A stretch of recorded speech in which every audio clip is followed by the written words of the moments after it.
Between the hedges, Georgia dogs coming out. War Eagle flying over Jordan hair skies. Hottie toddy down in Oxford, rebels rise. Cowbells ringing in Starkville all night. Rocky Top singing in that Leland light. Anchor down Vandy, black and gold pride. Gamecocks crowing in Columbia loud and wide. Saturday light, y'all know the deal. SC pride, we keep it real from the swamp to the grove. Let that crowd roll. It's water cooler talk, we talk that score. Saturday light, y'all know the deal. SC pride, we keep it real from the swamp to the grove. Let that crowd roll. It's water cooler talk, we talk that score. Gators in the swamp, trumping all day long. Saturday nights in Death Valley, that tiger strong. So we Razorbacks, crowd calling the hogs. Blue Ridge battle Wildcats, bringing the dogs. Show me Miss Zoe, black and gold fight. Boomer sooner running on a Saturday night. Hook 'em horns, burnt orange in the sun. 12th man standing, Aggies get it done. Saturday light, y'all know the deal. SC pride, we keep it real from the swamp to the grove. Let that crowd roll. It's water cooler talk, we talk that score. Saturday light, y'all know the deal. SC pride, we keep it real from the swamp to the grove. Let that crowd roll. It's water cooler talk, we talk that score. Yeah, boy. Yes, sir. It is Monday. Feels like a new week for Auburn. It is a new week for Auburn, literally and figuratively. Ladies and gentlemen, my name is Nick Frazier, one half of Water Cool Talk Sports. And the man, you can see him, man. You can hear him. Tell him who you are, boss man. Marcus Fitzpatrick, let's go. Let's get it. That's what I'm talking about, man. We appreciate y'all so much, man, for rocking with us here tonight around the water cooler, man. We hope y'all are doing well. We hope y'all are doing well tonight. This is going to be a really good conversation, man. It should be a really good convo tonight. But before we get into it, make sure that you follow us on Facebook at the Water Cooler Talk Podcast on Facebook. Make sure on Instagram and TikTok, you're following us at the Water Cooler there. Indeed. On Twitter, make sure you follow us at CoolestPod23 on Twitter. CoolestPod23 on Twitter. And then, of course, as always, make sure that you subscribe. Make sure that you like. Make sure that you share the video here on YouTube. And help us get Water Cooler Talk Sports out there more. Help us get us out there more. We're trying to get more cubes in the cooler. More cubes in the cooler is what we're trying to get. More cubes in the cooler. So we need y'all help, man. Share the content, like the content. Go watch some of the old content. Go watch some of the first stuff we put out. I'm telling you, it's all entertaining. It's all entertaining, man. We appreciate y'all so much, man, for rocking with us, man. We appreciate you. Marcus, how you feeling tonight? Man, I'm good, man. I'm good. How you? I'm doing good, Marcus. Yeah. Marcus, I want to put something up real quick. I'm here. I want to put something up real quick.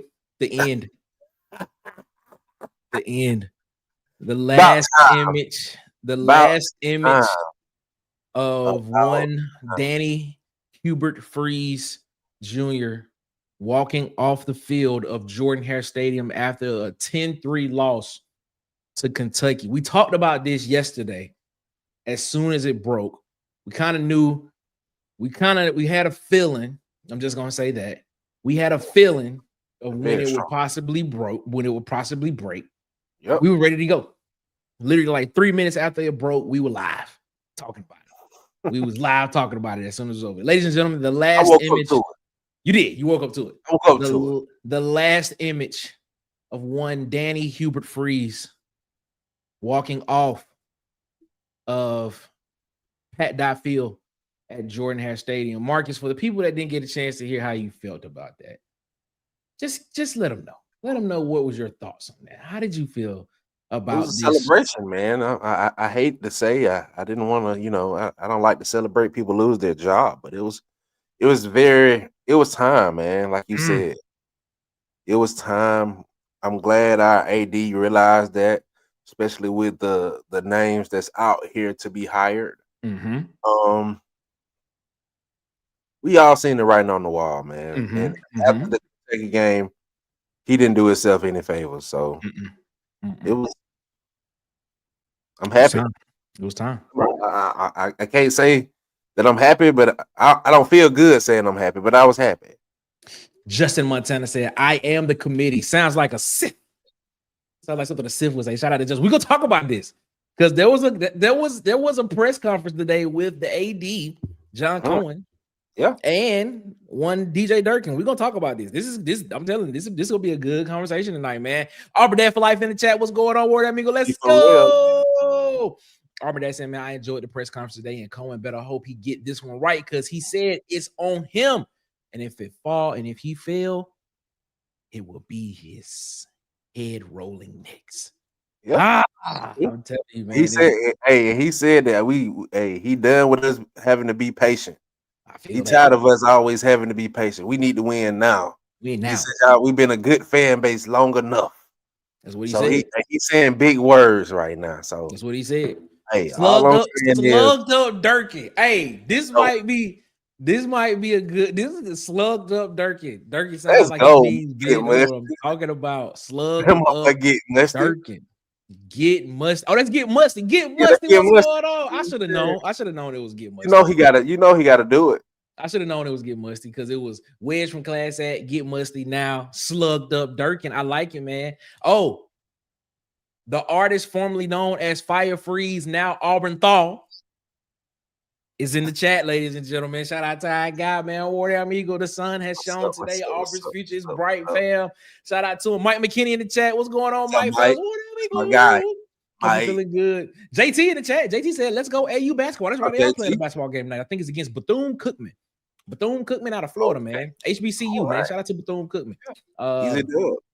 Should be an easy one. Good you change your name early, Fire Freeze.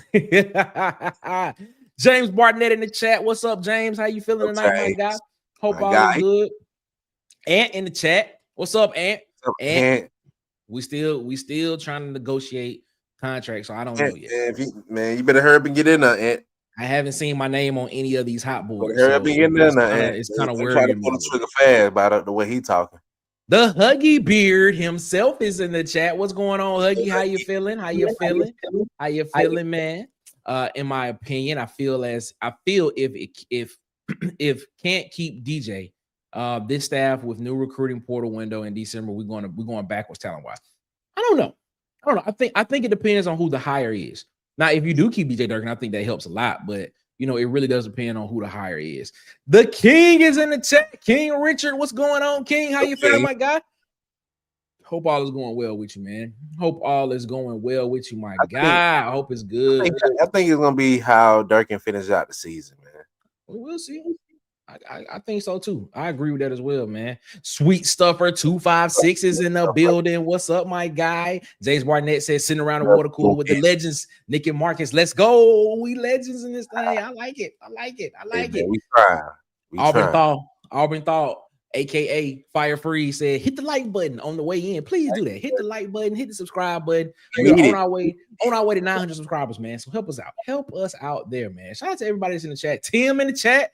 What's going on, Tim? Tour man. Taylor is in the chat. What's up, my guy? Hope you're feeling good. Man. YouTube been bad today. He said refreshing a lot. I see you. JT said, man, I'm not gonna lie. The fall off of Auburn basketball is evidenced through two possessions versus Bethune. Ooh. Oh, please don't say that. I don't like the way that sound, man. But King Richard said the talk is that Alex Golish will go to Arkansas. Ooh. Little hot boy, little Mrs. Boy talk right there. That's what it sounds like. I knew after they blew that game that they weren't gonna go with who I thought they were gonna go with, because they blew that game against Mississippi State Saturday. and it was Arkansas. Oh yeah, I've been told y'all. Look, I told y'all that Petrino was not probably going to be the long-term solution. God, I told y'all that from the jump, man. I thought he was. Hey, the offense looked good. That's a defensive problem. I don't know, but I know Mississippi State got one more win to get before they get to 6. Hey, I'm telling you, man. I'm telling you. I tried to tell y'all. Man. Robert Smith, Marcus's number one fan, said, "I like what I heard from DJ today." Yeah, I think a lot of people like what they heard from DJ today, man. It just felt different to hear something different. He said it all the politically correct things to say, man. If you ask me, he did. He thanked Hugh Freeze for the opportunity.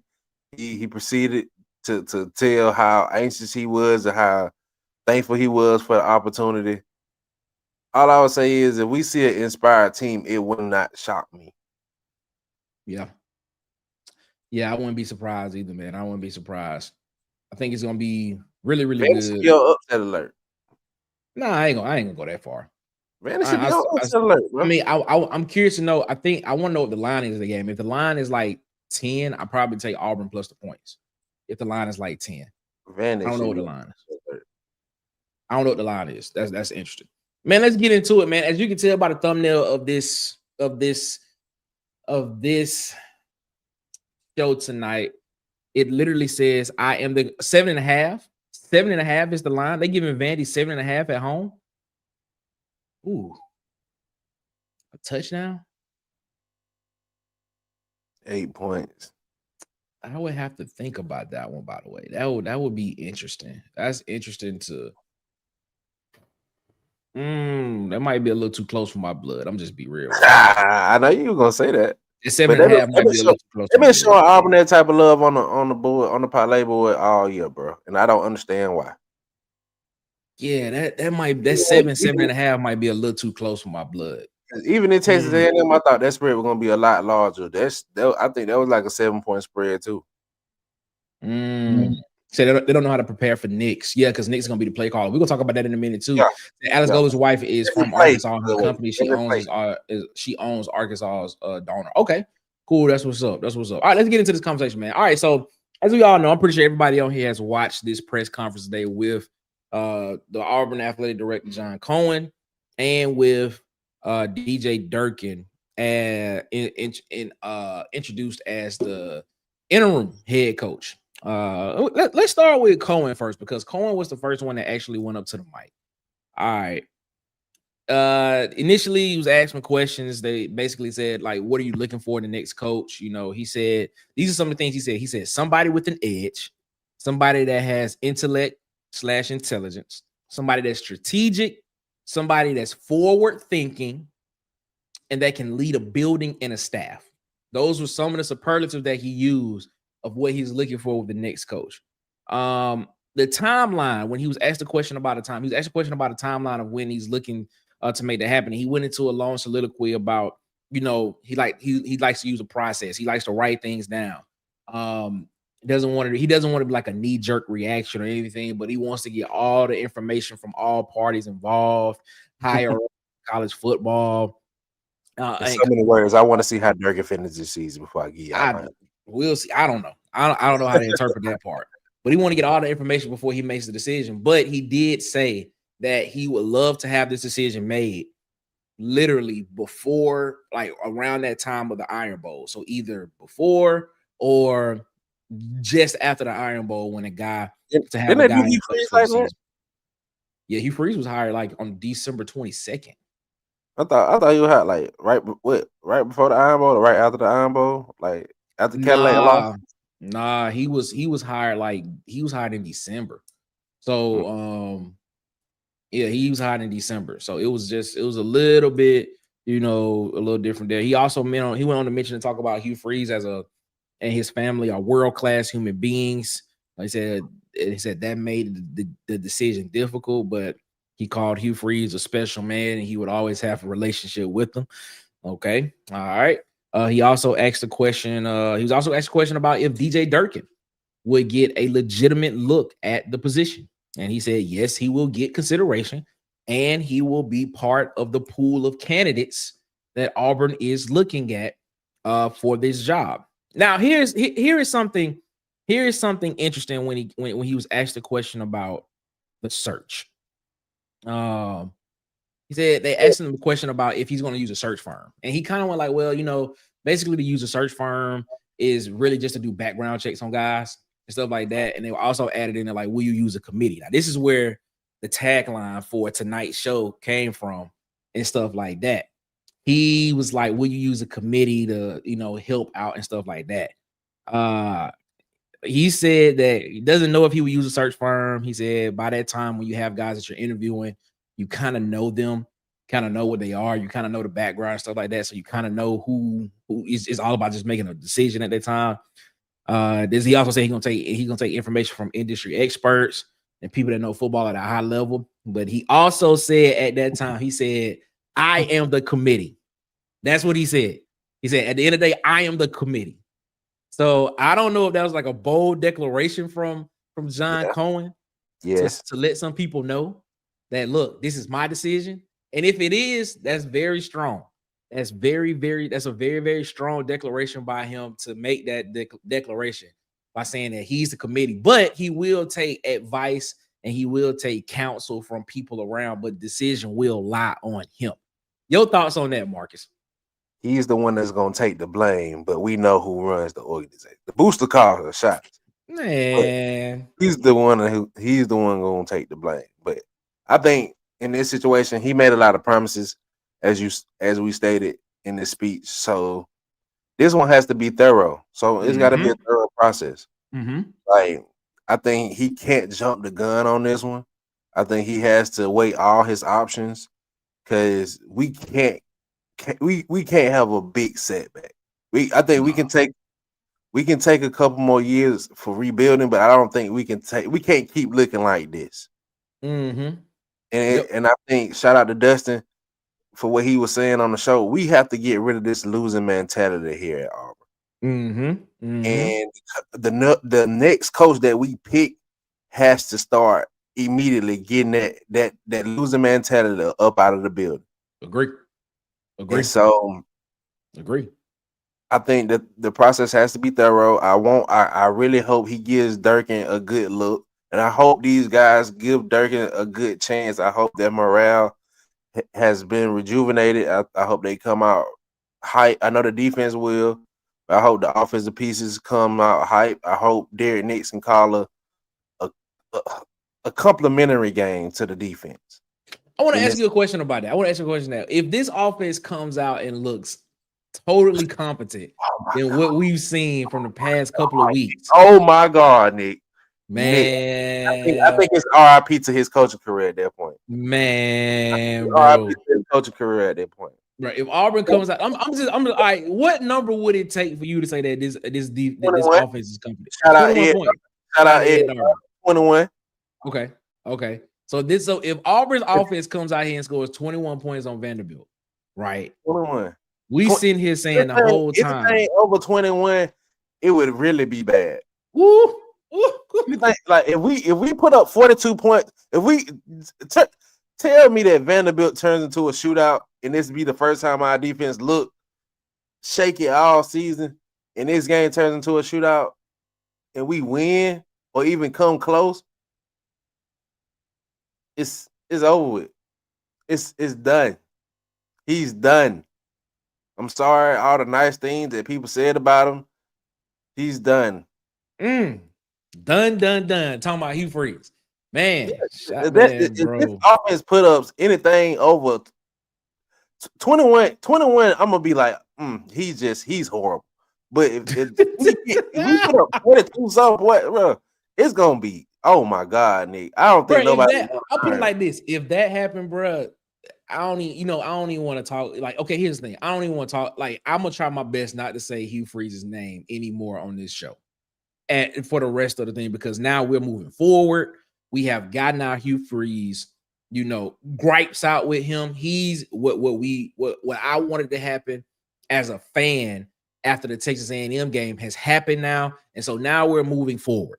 All right, but I will say this: if this offense does come out here in these next 3 weeks and it looks like a totally different offense than what we've seen this season, you're gonna hear Hugh Freeze's name a little bit more before we get a head coach. Before we get a head coach here, I'm just being real because that would tell me everything, even more that I already know. I don't think he finds another job after that. If this offense looks comparable, I don't think he finds a job after that. And if he does, it's because he's a good person, not because he's a good coach. Might ask the question, Nick, what is Nick's style of play calling? Well, here's the thing. Derek Nix has never called plays. But what we do know about Derek Nix is Derek Nix, coach, right? He's been a running back coach, but he's never called plays. He's never been the primary play caller, or he's never actually called an offense. Like, this past at the beginning of the season, he was calling first down plays. We didn't know who was calling second down plays, and then Ken Austin was in charge of third down play calling and stuff like that. But what we do know about Derek Nix is that Derek Nix has been under Lane Kiffin for a number of years. He was on Lane Kiffin's staff. Excuse me.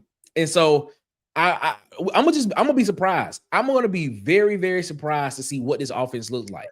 Now we're gonna get into something. I want to come back to this. I want to come back to that question right there. Mike, I want to come back to that question because there was something when we get to DJ Durkin's side of the conversation, DJ Durkin press conference today. I want to come back to that because there was some stuff that he said in his press conference questions that was kind of interesting as well, man. Shout out to everybody in the chat. Shout out to everybody in the chat. What's up, buddy? What's up? Favorite Auburn man. Hey Nick, but I think he going my boy said I think he gonna run the ball. Boy from B-Ham. What up, my guy? I think he gonna run the ball, just like my boy said from B-Ham. I think he gonna run the ball. I think he gonna run a control offense. I think it's gonna be very complimentary to the defense that Durkin want to run. You're gonna see a lot of play action shots to Cam Coleman, and it's gonna be crazy because a lot of this stuff gonna look like Hugh Freeze wanted to do. What James Barnett said. He said that Nix has worked with Durkin in the past, so we may see a competent complementary offense to the defense. So we may just play like Auburn may just play towards his strength of just saying, all right, our strength is the defense. So let's just find plays in the playbook that complement what our defense does very well, and let's just play complementary football. And it's gonna be so funny because a lot of these shots gonna look like the same shots that Hugh Freeze wanted to take, and it's gonna be so crazy because we're gonna hit on them. I'm curious. No, do we see more than sticks, curls, and nines and stop and goes in this offense? You're gonna see bombs, but the bombs gonna be well timed. Well timed bombs. The script gonna look so much similar, but I think it's gonna work so much better for some reason. Okay. I think it's gonna look very fluent because I think this system of play calling, they're gonna run the ball at the times they're supposed to run the ball. I don't think they get flashy. I don't think they overthink things. I think that situational play calling becomes because a lot of times we as fans got frustrated because common sense wasn't so common to Hugh. True. So I think they do what's common sense with this play calling, and it looks a lot better. And a lot of things that we were worried about, I think it doesn't concern us as much, but I think that O-line is still a problem. Something else that John Cohen said in his press conference that was interesting. He was asked a question about booster involvement, groupthink. It was part of the question that he was asked about, and his answer to the question was, since he's been in Auburn, he has not had a donor or a member of the board of trustees come to him and say hire or terminate a person in 3 years. And ladies and gentlemen, it is Tez in the chat. What's going on, Tez? How you feeling? What's happening? Pretty good today. We chilling, man. Everybody feels good. Here's up. And things like that. But he did say when he was asked a question about booster and groupthink involvement, he said that he has not had a donor that has come in and a donor or board of trustee member that has come to him in the past 3 years to say hire or terminate this person. You know what I'm saying? He said the myth of booster and board of trustee involvement, that myth is not a reality, and it was created by the other school in the state of Alabama. That is what he said in his press conference. Yeah, I'm pretty sure. And that's what I said when I heard it. I was like, man, stop. Yeah. I'm like, this wasn't going on before you became the AD, sir. That's what I said. I was like, come on, dog. And we as a fan base know this, sir. So that's the thing, though. I don't think he's lying, because I don't think he's lying to the point of like he has been approached like that because the powers that be loved Hugh Freeze. So he's only seen. I agree. He's only been here for a coach that everybody loved, that everybody wanted. So yeah, they did take the hands off, but he wasn't here before. He wasn't here to see Brian Harsin get ran off or what they did. You know what I mean? Tuberville. Yeah. Come on, man. Yeah, so he doesn't know that part of it, but it's definitely a real thing, Cohen. I don't know. You just hadn't met it yet. Hire the wrong guy. You'll see it. Oh, yeah, he'll see it. Very fast. That's why it's sweet thorough. Here's the thing. Here's something that was interesting as well. The question was asked about if it wait a minute. He said if it ain't got a yellow tag on it, you don't want it. You don't want it. Shout out to Mike, man. Vandy Chris, I don't know where Vandy Chris is at tonight, man. Maybe he'll drop in this week sometime and we'll make it happen. You know, shout out to Vandy Chris, man. Great guy. Vandy Chris is man. Great guy, man. Great guy. He just loves his Vanderbilt football. That's all. Now here, before we move on to Durkin,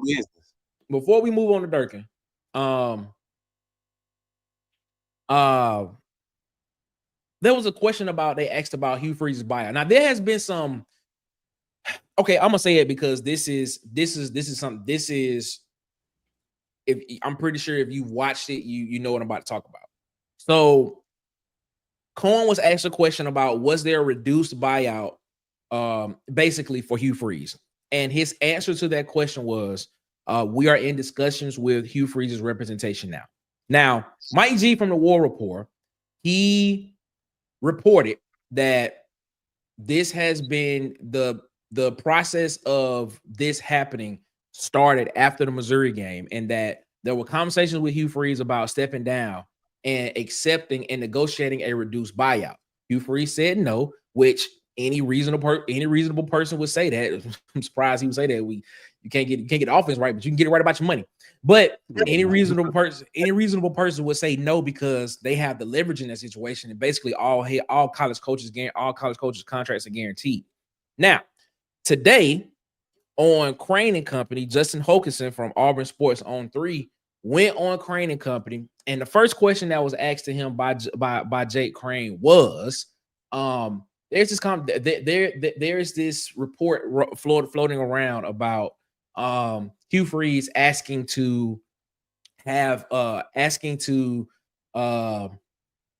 was asked about stepping down after the Missouri game and a reduced buyout and agreeing to a reduced buyout.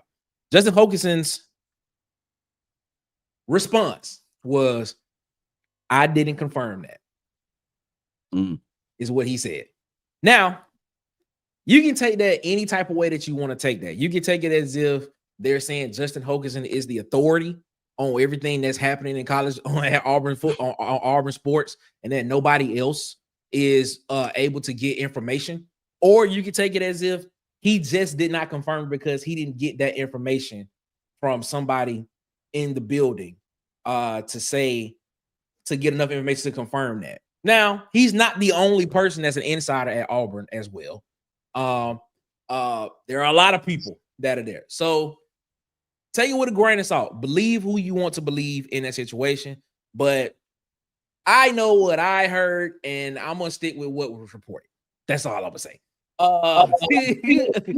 So in that situation, I'm gonna say, how do y'all feel about Auburn potentially having a buyout and having litigation with Hugh Freeze's representation about his buyout? What are y'all thoughts on that?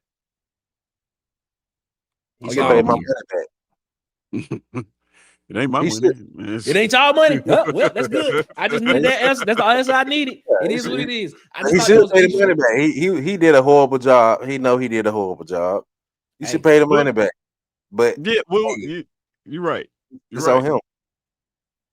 It's especially if everything that it's too many people saying it for it not to be true. You know, if he's missing team meetings, if he's missing quarterback meetings, if he's not coming to practice and showing up on game day just to call plays, that's a breach of contract, bro. Like that is grounds for a reduced buyout. It is. And to me, I wanted to say this earlier, Nick, for the world to know you were about to get fired before you were about to get fired through a caddy at your tea time, leak the information. Like, to me, bro, like that sums up why you should get a reduced buyout, bro. That let the world know exactly where your head was this your whole tenure. And it's on the golf course, bro. We can build him a porch, Mike McKinney. That's exactly what I was about to say. I was just about to say that we could build him a porch or something. We could build him a porch. That's all I'm saying. That's it. All right, man. We about to bring in our guy. Before we get to the Durkin side of this conversation, man. We about to bring in our guy. The man that wants to be the next offensive coordinator for Auburn football, ladies and gentlemen. It is Ant for OC. Ant, what's going on, my guy? Yes, sir. Yes, sir. How y'all doing? We doing with Ant. You sound very real relaxed right now. Man, what? It sound like you might be doing a are you doing a alley doc? Are you doing what you doing right now? It sound like you're backing up.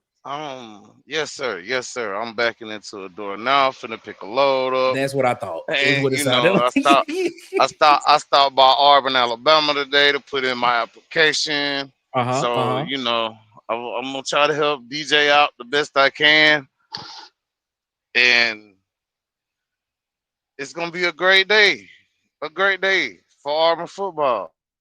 That's what's up. That's what's up. Great 3 weeks, man. Great 3 weeks. That's what I like to hear, Ant. That's what I like to hear. And for yes, sir. Go ahead. Go ahead. I'll ask you when you're done because it sounds like you about to make a statement. Yeah, I was gonna say, as far as what you was just telling about the contract, I'm just gonna say, I'm gonna believe what Mike G said. I heard the same thing. Okay. All right. We're just gonna leave it at that. That's all I'm gonna say. Okay. So, Ant, your thoughts on you had a chance to take a look at the press conference today from John Cohen's side. We haven't got the DJ Durkin side yet, but from what John Cohen said today, how you feeling? What are your thoughts on that? He's trying to ensure everybody that he's the one making the decision on the coaching hire. That is his choice and nobody else's, and he will not be influenced by Big Yellow or anybody else. Which, come on now, this is Auburn. We know how this really goes. Exactly. I said the same thing. But, you know, it was good. It was good, you know, to have faith in it for it. I mean, because he gonna have to take the fall if it don't work out. That's why he got to say that. Oh, it's all it's over with. It's over. First of all, I'm gonna say this: it might be over with before it gets started because he made the wrong hire. The fans gonna get him up. Oh boy, listen. The next basketball game after the hire, he might get booed out the stadium. Being honest. Wow. Ain't no faith in young Stephen Furtick? It's not that. No, Nick. I'm saying if he made the wrong hire for football, okay. Oh, John Cohen will be booed up he'll be booed up out the arena. Yeah, because they announced a new coach at the basketball game after they get hired. Oh, that's what you're talking about. Oh, okay. Yeah, I get what like you're saying. I get what you're saying. I got what you're saying. Yeah. Okay. And he made the wrong hire. He gonna get booed out the arena, man. So that's why I said it might not. It might be ugly for him before it even gets started good. Well, it is what it is, man. Hopefully we'll see a hopefully we'll from the way it sounds, seems like he's gonna take his time. Seems like he's very methodical. He's gonna be very analytical about this hire when it comes to the football program. He did say that the timeline of when he wants to make this hire is around the Iron Bowl, either before or after the Iron Bowl, but it really depends on, which is something that he also said in his statement, which kind of tells me of where he's looking to go. He said it depends on where some of these guys are playing at too. If they're playing in bowl game contentions or college football playoff contentions as well. It's something that he did say. So, maybe that's something that we can kind of glean in to see exactly if that's a place to where we could potentially be looking at potential candidates as well. Ladies and gentlemen, I'm about to bring in the artist formerly known as Auburn Freeze. It is the Auburn Thaw. What's going on? How you feeling? I'm feeling pretty good, fellas. How about yourself? We feeling great, man. We feeling great. What's on your mind tonight? He came in here with a better attitude and everything, huh? What? Apologies to Ned Stark. The winter is over. He's got fire freeze with the D in parentheses. That is funny, bro. Like, yes, fired freeze. That's hilarious. It's hilarious, bro. Hilarious, man. See, y'all talking about John Cohen is only he hired the guy that all the boosters wanted, so he ain't hearing from them because they wanted Hubert. Right. But let him go out there and pull Allen Green and hire somebody that they don't like. All those Stark Vegas skeletons are going to start coming out of the closet. I told you it's going to be over before it gets started. And there's plenty of them. From when he was a coach, there's a lot of player complaints against him from when he was a coach over there. And when he was an AD, there's plenty of Stark Vegas. They'll just start leaking out, and he'll be gone. But, as important as that is, we're missing the real story, y'all. Okay. What in the name of Bob Stoops was Oklahoma doing, marching that boy out there in booty shorts? What are we talking about? Yeah. The kicker? The kicker. Oh, I didn't get a chance to see the game. I didn't get a chance to see the game yet. That boy had booty shorts on. Yeah, he did. No. This pitch, just search Oklahoma. It's probably the first pitch to come up. The kicker was out there in booty shorts. Oh my God. I mean, he's hitting 51 to 55 field goals. You I can't was about to complain say, about the job he's doing, but he's out there in booty shorts. We playing grown man football. He's out there in booty shorts. Hey, the way he was kicking it, maybe Alex needs to try. The next thing you know, we're going to have kickers out there marching out there looking like they dressed for the lingerie bowl. Hey, wait a minute.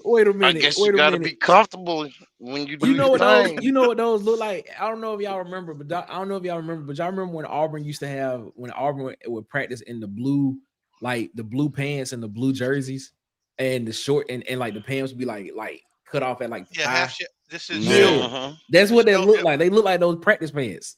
Like, wow, that's wild. That's wild. Yes, that's crazy. That's wild. In the game though, okay, man. I mean, all right. And Kirk Herbstreit, like, he's wearing Daisy Dukes. Oh my God. Oh Jesus, Lord have mercy, man. It's crazy. All right, man, fellas. Maybe that was something. Fellas, let's got lost. He was 4 for 4. He was. He made the field goals. That's good. I just looked it up. So that's good. Score 15 points. So let's talk about DJ Durkin, man. So DJ Durkin, John Cohen stepped off stage. Literally about 2 minutes after that, DJ Durkin stepped on the stage. And I'm gonna just say it, man. Optically, Durkin looked like he could lead a football program. That's my coach. Optically, standing up there, from the presentation, from the looks, it just felt different than just a normal coach of the previous coach just coming up there just saying, and stuff like that. As soon as Durkin started talking, in my opinion, I can just feel like dude was just ready to go out there and play a game. Dude was just hyped. He was hyped. He talked about having relentless effort and having edge. Is what he talked about. He mentioned something as well when he was asked a question. When he was asked about offensively, what will change? He said it's not what you do, it's how you do it. Yeah, is what he said. Yep. And he said if we can do this with edge, relentless effort, and if we are aggressive in everything we do, he says you can see a change in this offense. And he was also asked a question later on in his presser. He was asked, do you feel like there's any untapped potential in this offense? And his answer was simply yes. He said, absolutely, I do. So just from that, I mean, there was some other stuff that he talked about as well, but just from that, your thoughts on what we potentially could see from not just the offense, not just the defense, not just special teams, but overall what we could potentially see from this Auburn football team the last 3 weeks of the season. And I'm gonna start with Marcus right here. I think you kind of hit on it earlier, but just reiterate whatever it is that you want to say, or what you think that that you think that DJ Durkin can provide for this team moving forward in the last 3 weeks. I just think you see a very complimentary offense. I think with the untapped potential, I think you can mention Robinson in that, because I think he come back this week. With Cam Coleman, I think you're gonna see a lot of shots that we missed on with him. I think he connects this time. Mm-hmm. I think this offense is gonna look very complimentary. Mm-hmm. I just think that a lot of things that we seen that we didn't think could work starts to work. Mm-hmm. Like, I think you see, though, like Ted said earlier, you got to be able to pass the ball. You got to be able to run the ball in certain situations. I think you start seeing those situations start working out in Auburn's favor in these next up-and-coming weeks. My bad, go ahead. And I also think our red zone efficiency gets better. Okay. I really think for some reason, I think Durkin and Nix find a way to call the right plays at the right time in the red zone. So you think just the change in leadership, and just as you know, Phil Petway in the chat, he said he liked that he used it's our team, and then Mike came behind him and said it was just pure intensity, stuff like that. So you think just the difference of the different voice in the room, like you know how they say when you have a coach somewhere for so long, the voice can get stale for the program. So basically just having a different voice in there that's just different, that's not monotone, that's not monotonous, that's not just kind of just the same level playing field, but somebody that's bringing some type of juice to it, that's actually like, all right, this is what we're gonna do. You feel like having that type of guy in the room, you will see this offense prosper for what we thought it would be all season. Yeah, I think you get one of those guys who know how to motivate players. In a situation like this, you get players playing for one another, and you challenge them. You tell them that you got to go out and you got to win these type of games. I think you see a more competent offense. I think you see guys who you've been waiting on breakout games for come out with a breakout game in timely plays. It's setting up for Durkin to go on a run. He has the talent to do it. Mm-hmm. It's just, can coaching come along and align with the talent that he has? And can his defense keep it up? Can his defense continue to play and be a top-notch defense for the rest of the season? And now we find play calling to align with that defense. Ladies and gentlemen, before we move on, man, I would like for you all to follow us on Facebook at the Water Cooler Talk Podcast, man. Follow us on Instagram and TikTok at the Water Cooler Talk. If you're on Twitter, follow us on Twitter at CoolersPod23 on Twitter. And then, of course, please subscribe. Hit the subscribe button, hit the like button, hit the share button. Help us get out, man. We're on our way to 900 subscribers. So please help us out with that, man. We appreciate you so much. I'm about to bring in a guy that everybody loves. You hear him every Sunday on the Corner Call-In Show. And then he's over here with us sometime, man. So we appreciate him so much. Ladies and gentlemen, from the YouTube channel that is about to blow up Shawait, yes, sir. Edward Kid Country. Edward, how you feeling, my guy? How you feeling? What's going on, man? Chilling, man. Chilling. Edward, you got any more analogies for us tonight, man? That's great. Like the one you gave us last night. Any more? Hey, man, like I told you, man, Hugh was just our Moses, man. He parted the Red Sea, you know. He parted the Red Sea for her, but we got to get that. We got to find Joshua. Now somebody got to take it to the promised land. Looking at that press conference. I mean, if what Durkin said he would look, what Cohen said he was looking for in a coach. Exactly what he said. You got that right there already. Yeah, he described it. He described it. You won't find nobody that got more of that than what you just described that you were looking for. Your main two, characteristics. So just like I was saying, man, I don't think you got to blow the whole thing up, bro. Cohen a pretty smart guy. He a fan just like us. He's out there and looking, man. It's just the offense the problem. And sometimes you just got to listen to what he said now. I think Durkin more in this thing than what a lot of folk give him credit for. Because if you remember what Cohen said, listen to what he said. He said some more changes going to happen to their offensive staff down the road. He did. Yeah. He did. So why would you say that? You know what I mean? You let me know then that you might be leaning toward Durkin and just blowing that offensive staff up, bringing him some people in there. I mean, he's still going to do it coaching search. He's going to do it due diligence. But what I'm confident in, I think however it end up, whether it's Durkin or not, what I do believe going to happen this time, I believe he's going to get it right. Yeah. I hope so. I believe he's going to get it right. I think he was saying Dirk is hired without saying Dirk is hired. That's what I got too, because everything he was saying was pointing towards that to me. And yeah.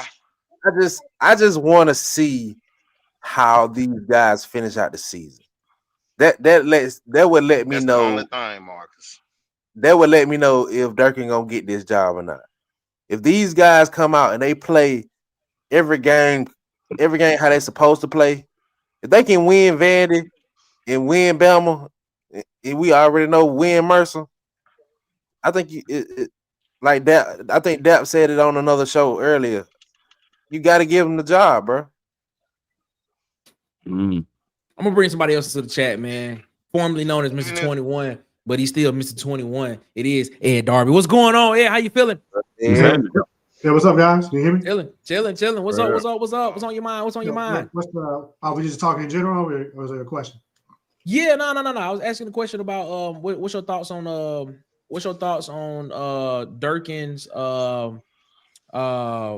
press conference? Your thoughts on Cohen, because you kind of came in like because we already talked about Cohen a little bit. What's your thoughts on what you heard from Cohen? Edward was just on. I think he just fell out. Hopefully he'll come back in. But your thoughts on what you heard from Cohen today, what you heard from Durkin today. What are your thoughts on what you and your perception of how do you think the rest of the season will pan out for Auburn? Well, I think number one, it's going to be good for the players because it's actually now you have somebody in the seat that's actually driving the car and know where they want to go. Now, there's some people in the car, like on the offensive side of the ball, that may not be in it long, but because, like I said, it's just good to have that direction and somebody that you believe in that you can follow. If the things that are out there that are true about the previous coach, which I won't name, doesn't have a relationship with players, wasn't talking to them, just absent, then this is why you don't execute when it's crunch time. You don't know each other. Like, you don't even, do you know Cam Coleman? Like, I know you know his family, but do you know what's going on in his life right now? You know, that would make a big deal because it will equate on the field because they will work harder for you. Yep. So, you know, it's just that's the type of stuff that was missing. So, yeah, I think it's all good. We'll see if this is going to be something for the long term. I don't think we can measure. I would not measure wins and losses for Durkin right now. Okay. This is going to be more of an internal change. And what can you see the wave building and moving forward? I think that's what you want to see. Are the players buying in? Are the coaches getting bought in? And is it leading somewhere to some type of success? You may not win the game, but are we moving in another direction now?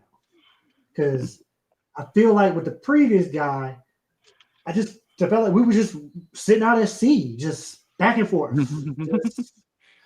We're so close from getting out of this out of this storm, but we ain't going nowhere. Man, you standing at the wheel, and the wheel just spinning around in a circle. So yeah, I don't expect to see. Now we could, but I kind of like what the mayor was saying. I don't expect maybe things to change drastically where people are now catching passes and stuff like that. Like this is going to take it a minute. Like these dudes about to get shot. Like this is going to be like day one got to Colorado. This is about to be an eye awakening for some folks. So it's going to be like a make or break. But yeah, I don't expect immediate results, but I do expect it in like the team dynamics and getting your stuff in order. Like when you come to practice, be ready because we ain't playing. Right. All this laissez-faire attitude and you didn't run the route right. Oh, that's okay. That's fine. You good. We're going to continue to baby you. No, them days out the door now. So we are so far behind in that area that I don't think it's going to result to W's that fast because it's a lot to correct. So, but that's what I would be happy with is just seeing the players on Saturday having a different attitude, a different bounce. The offense is connected with the defense. People are up for one another. If Pleasant returns the ball to the 50-yard line, everybody's at the 50-yard line celebrating and getting, just not the defensive guys. That's what I want to see. Our team. Right. Yeah. That's the type of stuff I want to see. And then from there, the wheel will start start to spin. And then it'll start spinning faster once this thing starts to get to rolling, people get to believing. So that's what's up. Yeah. So overall good for me. This is how it's supposed to work. Just like remember the Titans. You got these two groups of people who never worked together. Now get off the bus, intermingle. They got to practice. It wasn't working out, and it took a conversation between two people to get this thing going. Left side, strong side, and that's what kicked it off. And then at the end, in order to win the championship, you finally needed to coach. The coaches still didn't really get along. They got along to make it work, but then at halftime at championship game, hey, can you help me out, bro? This is what it's about, man. It's team dynamics. On the field and in the workplace, this stuff don't change. Exactly.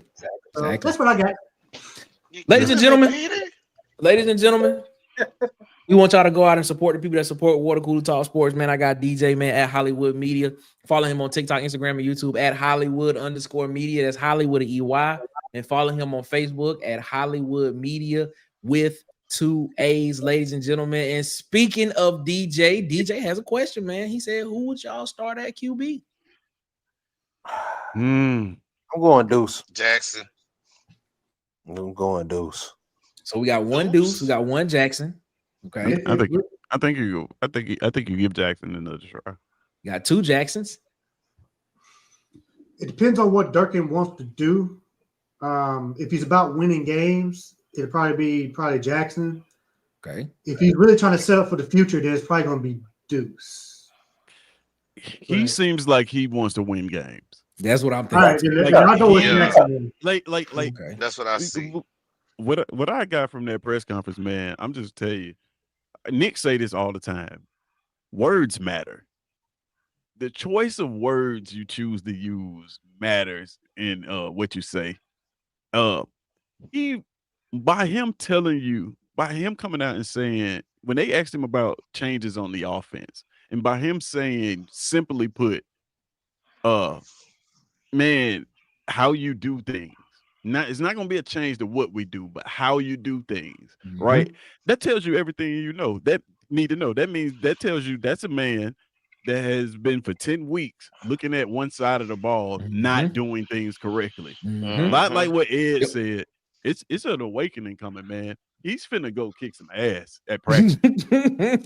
I'm dead serious because he's that type of coach. He's finna like when you start seeing players hitting the portal, it's because they do not like being coached and they need to get up out of here in the first place. I agree. He's finna hold them to a standard and accountability that they have not been held to all year. Now, and I want to say this: if everything that they said about Hugh Freeze is true and how he was running this program, where essentially Ken Austin and Derek Nix would come up with a game plan and he'd come up, just show up on Saturday and call plays, Confirm if that is true, I second. there's no reason to believe that we won't What's up, Susan? see. What's up, Susan? There's no reason to believe that we will not see a much improved offense, right? Because they're going to essentially be running the plays that they have been practicing the whole year. Yep. So like this offense with Derek Nix calling the plays could be. Listen, this man is going out here to try to win these 3 games. Yep. Huh? I know we want to say it's going to take time, and as a fan, I don't want to jump off this ledge and say, "Oh man, we're gonna win these." Listen, this dude is trying to win these 3 football games, and he's trying to win it in a way that he knows. He knows what gives his defense trouble. Yep. He didn't come out there and say. He even said at that point, like, "Hey, I'm going to offer my input on what I see from a defensive standpoint." But this is pretty much Derek Nix's offense. So he must have so much trust in the game planning that he's willing to give that. Because we always the question we've always asked, man, we've asked this 100 times.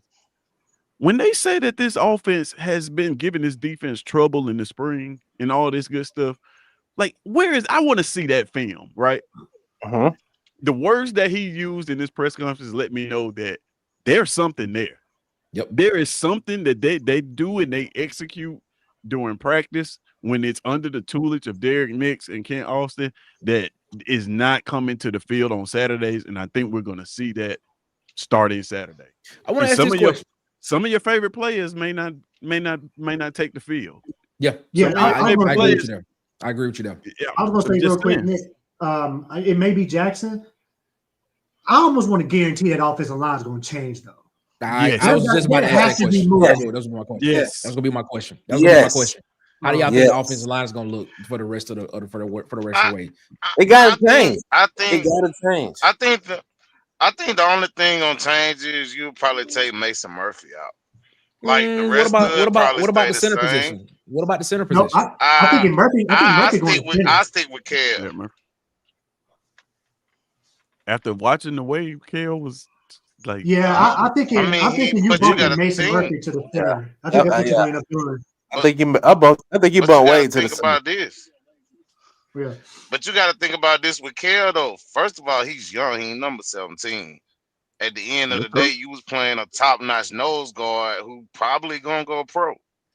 For 2, I mean, he ain't faced no stunts or nothing like that in the season. So you got to give him some type of credit, bro. He tried the best he could. That man's supposed to be playing high school football right now. Yeah, right. So this is my thing. I think it would benefit him more to sit down, to be honest. I think getting the experience will benefit him more. I don't think he's ready. I think you move Wade over and bring him too tall as your guard. Wade over. Yeah.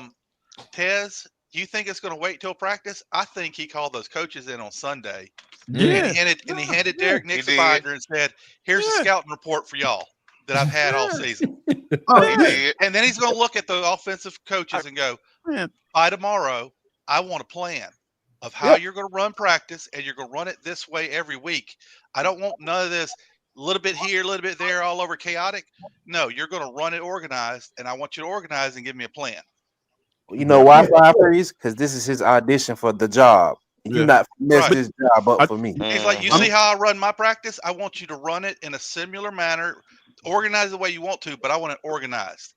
Listen, I think after this Vanderbilt game, whether we win or lose, us fans are going to look at that game and think, "Damn, we were close." Yep. He was right. We were close. You were just the problem. Yeah, you won't see the full effect. It's something else he said. Go ahead, Ant.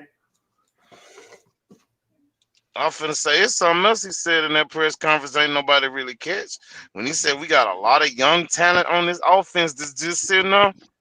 Yeah, I'm thinking he gonna play some of them freshmen now. Well, I think he knows. You might see. I think he knows Bryce Kane and all them play. Yeah. Yeah, so this is a wake-up call not only the players, but for the coaches too. So I mean, everybody's gonna be feeling this. The equipment guys, Yeah. The water bottle folks. This is for everybody.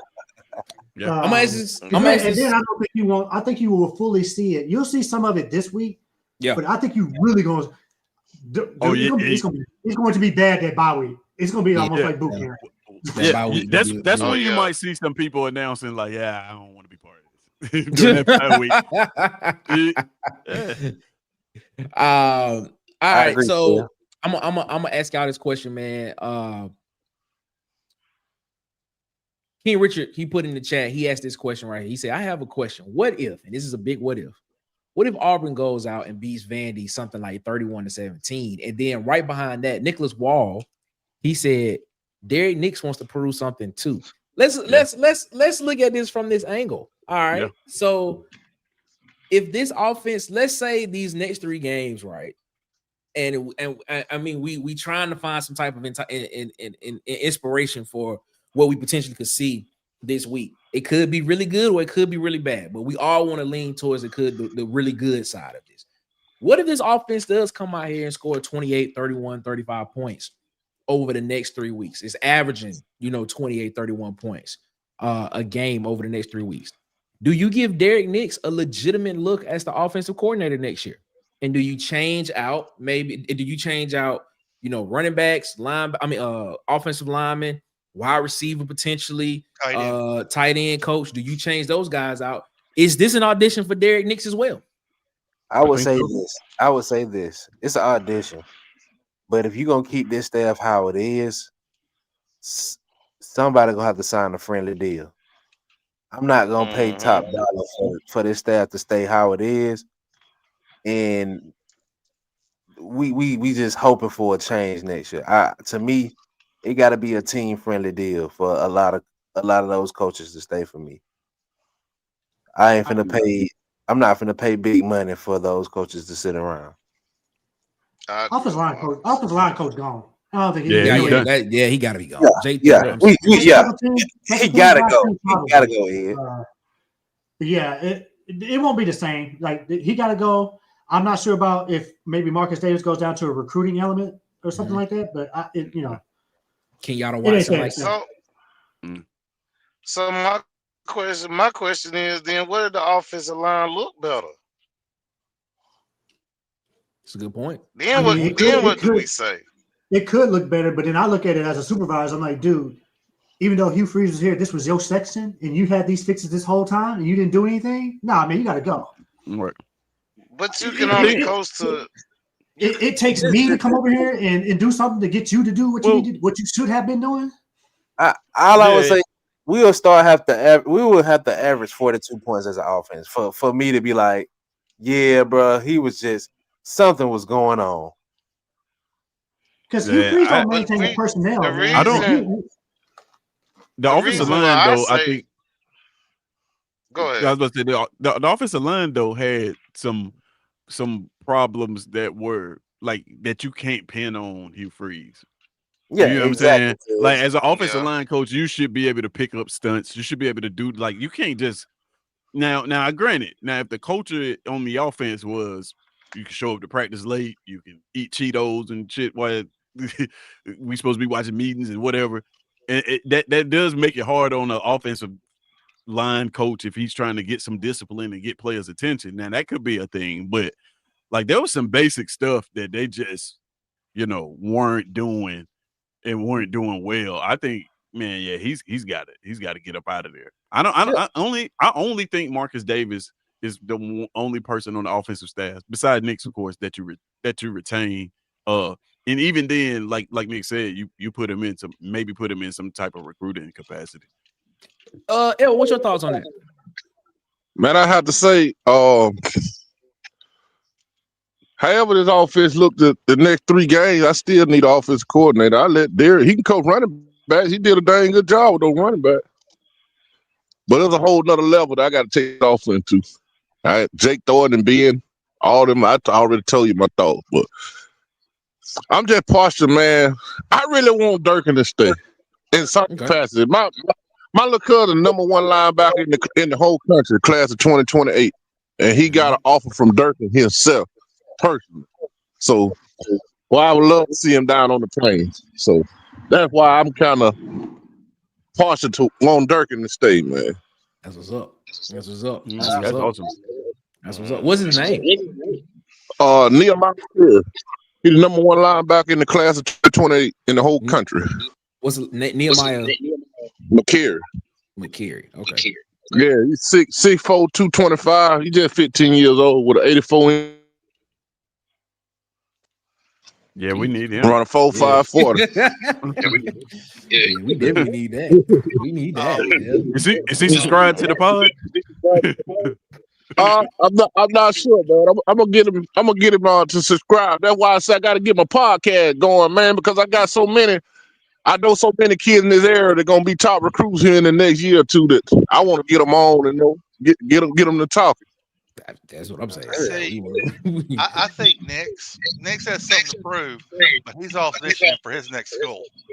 Yeah, that's what I say. I think you should keep Durkin. I think he's going to be a good head coach.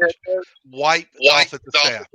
Let him bring in maybe a group of 5 head coach come in and be a coordinator, a hot coordinator, something. Throw a bag at some hot coordinator.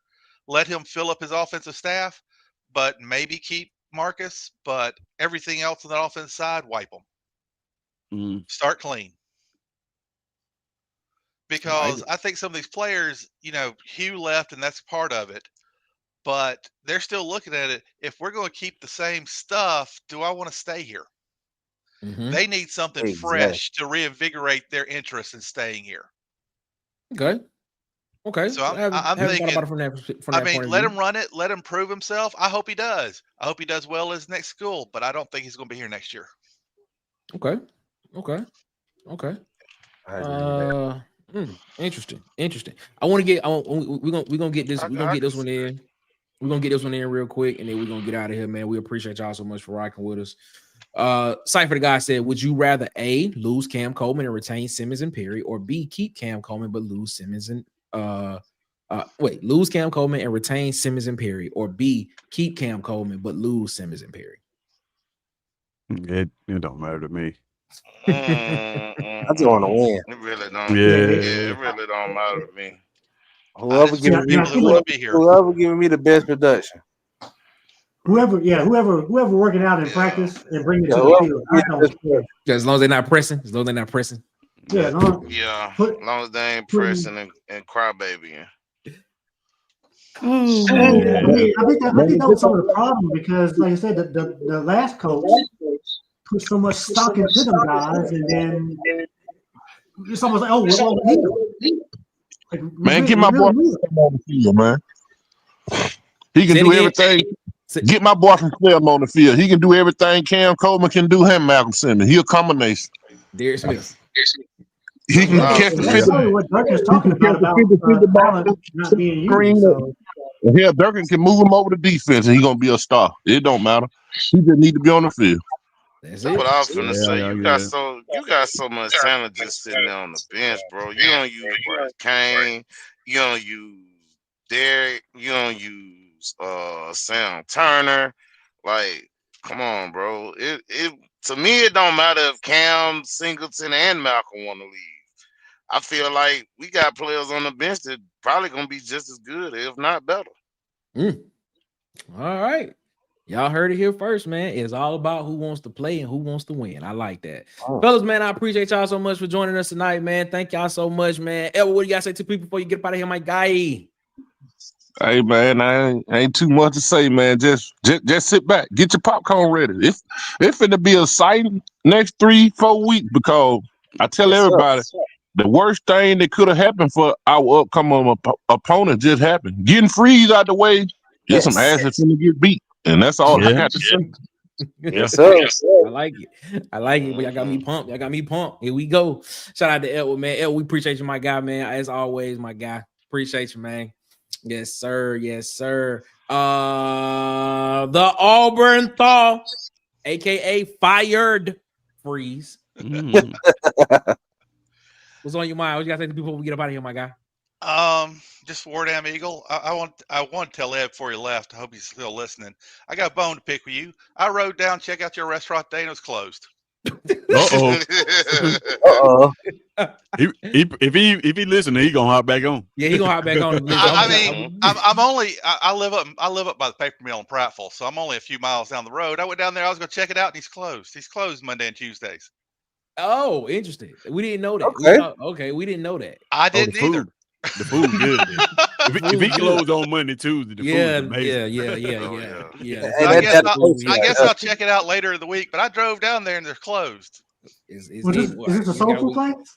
Yeah, this Ed. Ed got a restaurant. Adelines. Adelines is on the side of the building. Typically soul food places are closed on Monday. Yeah, Mondays. They would normally close. But on the side of the building is I think he said is him painted with an Auburn hat on. I think he said something like that. Here's what he said. So it is what it is. But shout out to the Auburn Thaw, aka Fired. It was a pleasure, guys. Y'all have a good one. All right, man. You too, my guy. Appreciate you so much, man.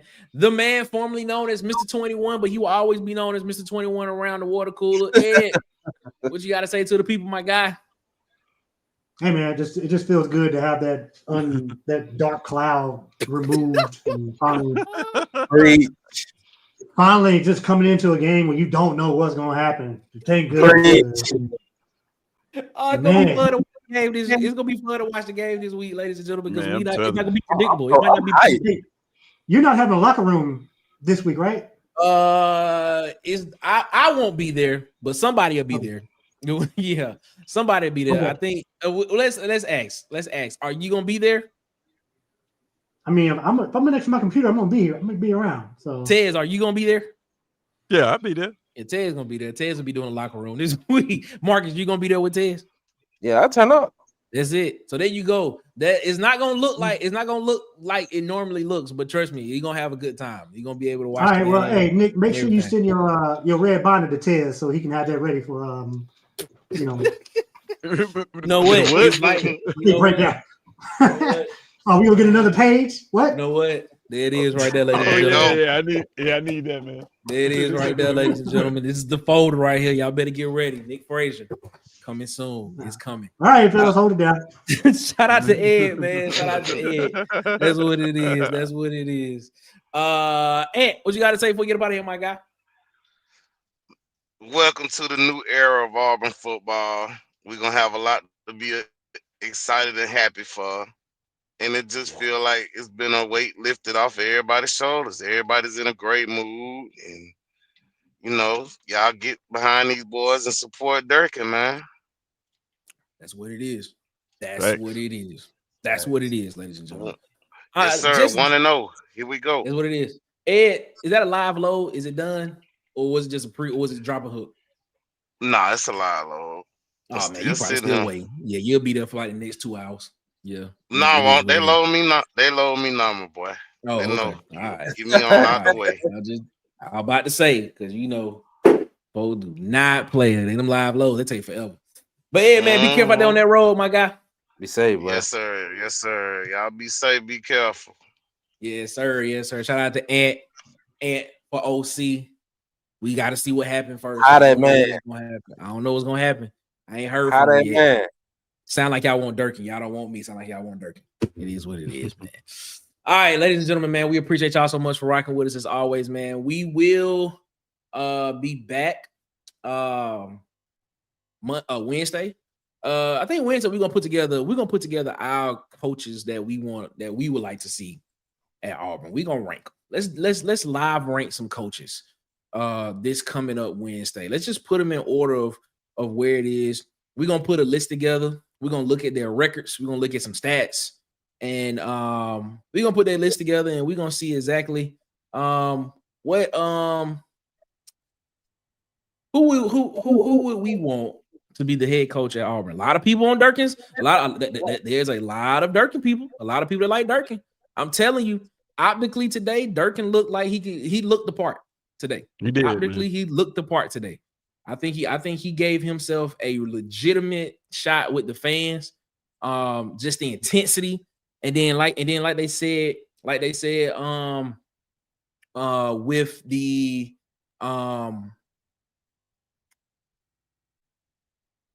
I was watching the Cowboys just recover a block punt in the end zone, which is wild to me. That's okay. Interesting. Shout out to Fubo TV, YouTube TV. I need to get y'all stuff together before I decide to go back to y'all. But anyway, but yeah, we was what John Cohen said in his opening statement about having a guy that was relentless, that had energy, that was strategic, that was smart, that was intentional. It sounded like Durkin, man. So it sounded like a lot of people with Durkin. And I will say this personally, man. Durkin, to me, he gave. I mean, I have been on notice saying that he was 10-15 as a head coach, but watching him today, and it confirms everything that I've heard about Durkin at practice and about how intentional and just how he talks, and how intense he is. And that's what we need on this football team. So he's went up a notch for me. He has went up a notch. Made you want to suit up, didn't it? Just a little bit. Question before we get up out of here. Yep. Realistically, does he have to win one of these big games for him to secure this job? I think he has to win 2 games to be legitimately considered. I'm just saying. I think Mercer. I think we got Mercer now that guy's gone. Okay, all right. Okay, they were the FCS national champions last year. I will say that. So, but outside of the Mercer game, Vandale, Alabama secured. What do you feel like secures his job? Oh, anytime you beat Alabama in the Iron Bowl, your rival, your in-state rival. We already know. I'm saying, but do you think which one is he more likely to win? Probably Alabama. Alabama. Yeah. This game next week is the toughest game left on our schedule. Yeah, Vanderbilt from a matchup standpoint, they're gonna give us some trouble. Yeah, Vanderbilt is very solid on both sides of the ball. Very solid on both sides of the ball. They run the ball very well, and they're a very disciplined team. Even though the quarterback sometimes can come out there and people call him a hothead, I don't think he's high. I just think he's competitive. I just think Pavi just a competitive guy. They only say that because he's not playing for their team. That part too. But this is a well-coached team. Clark Lee has a well-coached team over there. Tim Beck on the offensive side of the ball. They can basically, I remember Ted saying this at the beginning of the year that after we watched Vanderbilt a couple of times, Vanderbilt can beat you anyway. Like last year, they was very one-dimensional last year. This year is different. It's different this year. They can actually throw the football when they need to down the field with Stowers and Junior Sherrill and Cedric Alexander can break a long run at any point in time and things and stuff of that nature. So I'm telling you, it is going to be very, very, very, very interesting. But can Auburn win that game? I mean, Durkin got me believing that he can go to Nashville and get that W. He got me believing. And guess what? I believe Vanderbilt is still a top 10 opponent. Did the AP poll come out yesterday? Are they still number 9 and number 10 in the AP rankings? I think so. I think they're still number 10. I think they're number 10 to see right now. They are number They fell? Yeah, they fell to number 15. Number 15. So you go on the road, and get a top 15 win on the road. That would be very, very, very, very good. Very impressive on the in that eyes. And then in the season with Alabama's ranked number 4 in the country right now. You can end if you can go get a top 5 win. Now you in real conversations, and there's gonna be a lot of people saying, "Well, you said you wanted a guy that had energy, that can lead a building, and they can do it. The guy that just was the interim has been doing it. So why not make him just to be honest, I think a lot of it hinges on this offense, man. I just got a feeling that it's gonna look a lot different from what we used to seeing out there, because you're gonna get a guy who offense is going to be an offense that they've been repping, right? Yeah. And you're going to get to run that. So these players probably going to feel relieved, like, man, we get to do the stuff that we do in practice. And it's no wonder that we look so good in 4-minute offense. Like we go 4 minute, we start to move the football, because you can't just make up plays and call things off script. You got to call the stuff that you repped in 4 minutes. You know what I mean? But I also think it's important as well too, because all this, like I said, all the stories that's come out about the previous coach is what we're gonna refer to him now. He wasn't in the meetings with these guys, and so now that same voice that they're gonna be hearing on game days is gonna be the guy that you was in the meeting with, especially at the quarterback position. Just think like let's think about that. Like, I'm the captain now. Yeah, that's what I'm saying. Just let's think about that. You're Jackson Arnold, right? You in meetings all week. You sitting here talking to Derek Nix. You talking to Kent Austin and Jesse Stone, right? But on game day, the person you hear in your ear calling the plays was the previous guy. I don't know. Yes. I think that's gonna be a different. I think that's gonna be a difference as well too. In this game. Also, something that DJ Durkin said was he didn't want to change much right now towards the end of the season, because he didn't want it to have like a very big effect. So he was like, I'm still gonna be calling plays on defense. Right. That's what let me know it's gonna be a complementary type of game play call scheme. Mm-hmm. Yeah. He's gonna run the ball. He's gonna take those play action shots, and I'm like Ted said, it's gonna work. To me, the play calling gonna look similar, but it's gonna work because it's gonna be more fluent, I would say. Yeah. Those misjudged runs or those times that we question you, I think Nick's is gonna call the right plays at the right time, if you get what I'm saying. Yeah. Mm-hmm. I think situational play calling specifically is going to look a lot different, because that's when Hugh Freeze has his hand all over that and calling plays. I think it's going to be interesting to see what Derek Nix, who's a Lane Kiffin disciple, decides to do on 3rd and 6, 3rd and 4, in those positions. So, man, I just expected it to look different. I'm not saying we're gonna go out there and just be world beaters, but with this defense, these last 3 games are winnable. Yes.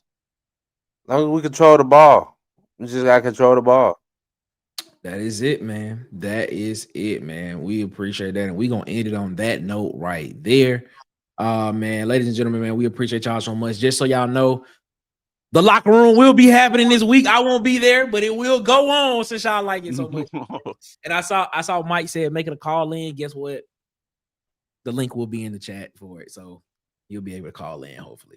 So we'll see what's going on with that. But just know the locker room, Auburn at Vanderbilt, will be there, man. It will be a 3:00 Central kickoff at First Bank Stadium in Nashville. Is where it will be located, and we'll be here in the locker room to take a look at it as well, man. So you know what it is. And guess what? You can just stay on. You can just stay on the locker room afterwards, because Tiger Vet gonna be there as well too. Because DC won't be doing Tiger Vet. Tiger Vet will be right after the show. It'll be locker room. Basically, you don't even have to leave the locker room to go to Tiger Vet. It'll just be right here, because me and DC will be at the same spot. So it is what it is. So not unfortunately, we just can't make it. Family situation that we have to go to. So that's what will be happening there. But Tiger Vent and the locker room will be in the same spot this week, so y'all can come in and have a great time there, man. Also, man, make sure that y'all subscribe to these YouTube channels at SC Season, at Tight Sports Alabama Football Megacast, at Auburn_Addicts TV. I got Dustin over at the Uptempo Podcast, man. I got B Sharp over at Sharpshooter Sports Talk, man. The Golden Broom Podcast with Vandy Chris, man. Make sure y'all go over there and subscribe over there as well. Will he be on the show tomorrow, Tess? I hadn't confirmed it yet, but I hope so. I hope so. Hopefully we talked about it earlier in the week, so I just got to make sure. Hopefully he'll be on the show tomorrow. At the Huggy Beard himself on YouTube, and at the Huggy Beard on Twitter. Make sure you follow him there. Bubba and the Old Man Auburn Sports Talk on YouTube. Please go over there and subscribe to Bubba and the Old Man Auburn Sports Talk as well.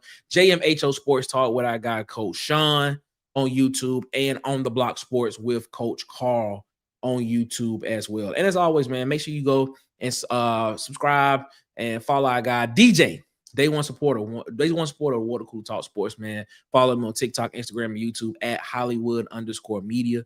And follow him on Facebook at Hollywood Media with 2 A's, man. We appreciate that so much. I always mess with the people that mess with Water Cooler Talk Sports, man. We thank y'all for that. Got a couple of chats in here that I want to get in before we get out, man.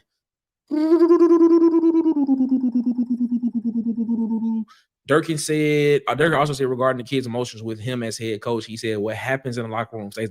Yeah, he did. I loved when he said that. Yeah, I was like, man, yeah, and he sounds like a head coach. Yes, he did. Shout out to Alex Brown for reminding us about that. Appreciate that, Alex Brown, for letting us know, because I had it in my notes. I think I did. Probably didn't. I did not. So shout out to Alex Brown for saying that, because he did actually say that in his in his press conference. If you score 21 points in each game so far, we'll be 8-1. That's very true.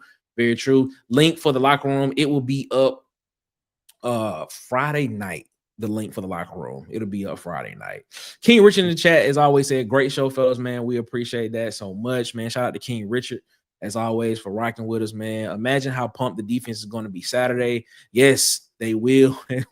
These boys going to be on 100 Saturday. Yes, they will. Yes, they will. 41 people in the chat. Only 25 likes. Please hit the like button. Hit the like button. Share the content, man. We appreciate y'all so much. We are on our way to 900 subscribers. So please hit the subscribe button as well. And we would definitely appreciate. Slugged Up Durkin, aka Get Musty, said hit the like button, bro. Shout out to him. I like, man, Get Musty, man. Get Musty be coming up, bro. Where's from Class Act? Because I was trying to figure out who that was. Now we got the Slugged Up Durkin with the grill and the chain, bro. I think every defensive player retweeted that on Twitter. Yeah, I think every single one of them retweeted that on Twitter. And then I saw Kellen DeBoer one right there. I was like, be original, guys. Come on. Tess, let everybody know what we doing tomorrow night. Tomorrow night, man, at SAC Season, go over there, subscribe to that SAC Season tomorrow night. We're doing a ranking show. It's gonna be right after the rankings. So the college football playoff rankings, they'll go on TV, which they'll probably get wrong. But don't worry, we got you covered. You can come over there at SAC Season. And we are going to we're gonna give you the most credible ranking show on the planet, man. Check us out, man. Hey, I don't know if you guys have been following this for a long time, man. I hope y'all have been paying attention to what I've been doing with the thumbnail in regards to the coaches that have got fired. If you haven't, just go over to the channel and take a look at them.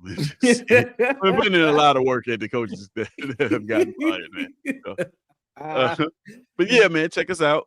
It is going to be an amazing show. I anticipate an amazing show, man. And man he put a box on. He put the box on Brian Kelly. He put the question marks on. He put the question mark on Billy Napier. He freezed out free. Yeah. Now replace Sam Pittman with the coach that they wanted in the first. Yo, Bobby Petrino, pick me.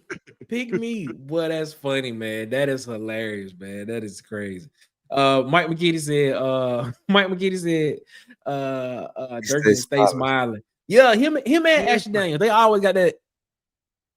Yeah, but with Durkin, it's like it's like psychopathic. Like it's like, yeah, I just say he look like your defensive coordinator supposed to look. Yeah, man. Yeah. Yeah. Like your defensive coordinator supposed to. Can you imagine somebody cussing you out with a smile on their face? Man. Like, bruh. That's how they always look. That's how they always look. No, Ted, just imagine his bald head start bleeding.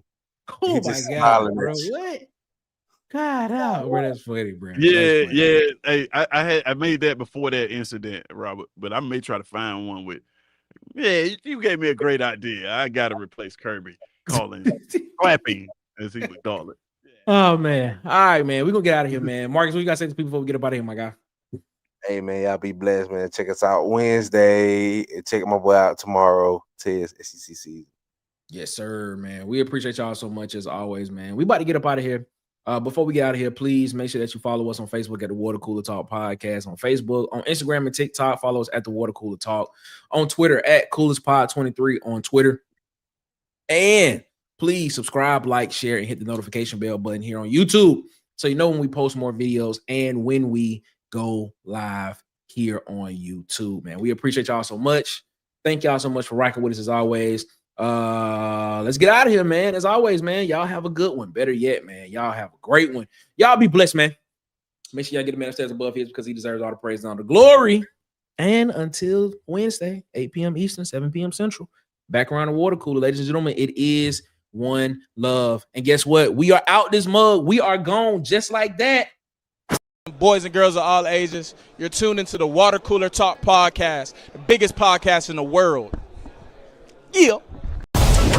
Thanks for checking out this episode of Water Cooler Talks with your hosts, Nick Frazier and Marcus Fitzpatrick.